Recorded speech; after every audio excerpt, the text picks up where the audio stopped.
Hello everyone, সকাল সকাল বার হয়ে পড়েছি। তো বাড়ি থেকে চলে এসেছি, চন্দনদার এখানে দাঁড়িয়ে আছি।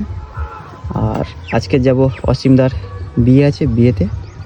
তো আমি যাব, চন্দন যাবে, আর আরেকটা দাদা যাবে, পার্থদা। আর আজকের আমি চন্দন আর পার্থদা ক্যামেরাম্যান হিসেবে যাব।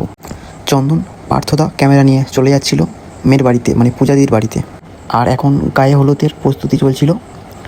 তো দেখো কেমন করে সাজিয়েছে। দাদাকে তো সবাই হলুদ মাখিয়ে দিয়েছিল, তার সাথে দাদার বোনেরা ছিল, তাদেরকেও হলুদ মাখাচ্ছিল। বোন কি ঠিক বলতে পারছি না, বোন নয়, মনে হচ্ছে যত সম্ভব ভাগ্নিরা হবে। আর এখন ফটোশ্যুট চলবে, তাই ভালো করে সবাই হলুদ নিয়ে নিচ্ছিল, হলুদ মেখে নিচ্ছিল। ভালো করে মাখবে না, তাও জোর করে সবাইকে মাখিয়ে দিচ্ছিল। তো আমাকেও বাদ দিইনি, আমাকেও মাখিয়েছিল হলুদ, বুঝলে। তারপরে চলে আসলাম ফটোশ্যুটের জায়গায়। এটা দাদার নিজের হাতে গাছটিকে তৈরি করেছে, গোলাপ গাছ। তো সেখানে দাঁড়িয়ে দাঁড়িয়ে কিছু ছবি তুলছিলাম। আর দাদার সাথে দাদার বোন ছিল এটা, তো ছবি তুলছিল। আর এরপরে যাব আমরা দাদাকে স্নান করাতে। তো যেমন নিয়ম আছে, তো পুকুরে নেমে একটা দাদার বৌদি ছিল, দাদার বৌদি সব কাজবাজ গুছিয়ে নিচ্ছিল। তারপরে দাদা আর বৌদি একসঙ্গে স্নান টান করে পুজো টুজো দিয়ে, তার মাঝখানে এটা কেমন ঠিক চাই না, মাসিমা হয়তো পড়ে গেছিলো, তো সেই কারণে একটু হাসাহাসি করছিলাম সবাই মিলে। তো দাদা বৌদি চলে আসছিলো।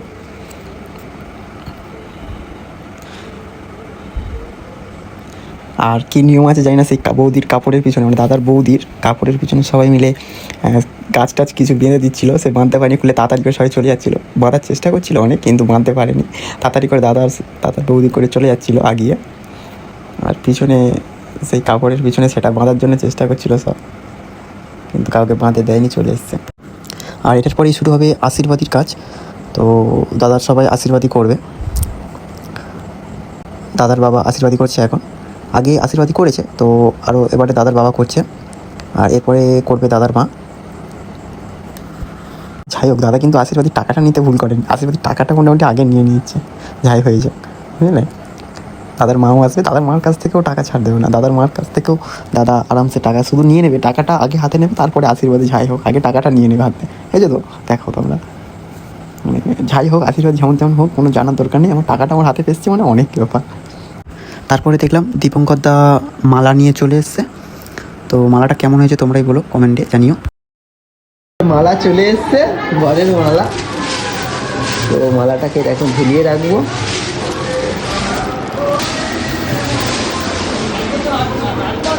মালাটা এটাই, কেমন হয়েছে জানিও। মালাটা হেভি লাগছে, মালাটা হেভি লাগছে। মালা চলে এসছে, এটাই দেখতে পাচ্ছ। গাড়ি সাজানোর কাজ প্রায় কমপ্লিট। এবারে আমরা যাব হচ্ছে বৌদিদের বাড়িতে, মানে দাদার যেখানে বিয়ে করছে, তো দাদার শ্বশুর বাড়িতে।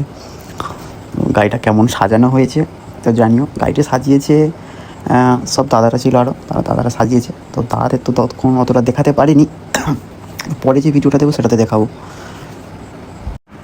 আর ঠিক বর বাড়ানোর আগের মুহূর্তে বৃষ্টি এসেছিলো, তো দাদা রেডি হয়ে সবাই চলে এসেছিলাম। এবারে আমরা যাব, বার হয়ে যাবো। দাদার কলবার দুজন, হেভি লাগছিলো দাদাকে পাঞ্জাবি আর যে ধুতিটা পরেছে, তো ভালো লাগছিলো। তো যাচ্ছি, দাদা গাড়ি ছেড়ে দিয়েছে, তো আমরাও দাদার পিছনে পিছনে যাচ্ছিলাম। তো ওয়েদার তো খারাপ ছিল খুব একটু, ওই জন্যে একটু তাড়াতাড়ি যাবো সবাই। আর ভিডিওটি তোমরা দেখতে থাকো। আর ওখানে কী কী হয়েছিল ওর ভিডিওটা আসছে নেক্সট ভিডিওতে, অবশ্যই তোমরা ভিডিওটি পাবে। তো নেক্সট ভিডিওতে তোমরা দেখা পাবে ভিডিওটা। চলো টাটা, বাই বাই, সবাই ভালো থাকবে, সবাইকে জানাই গুড নাইট।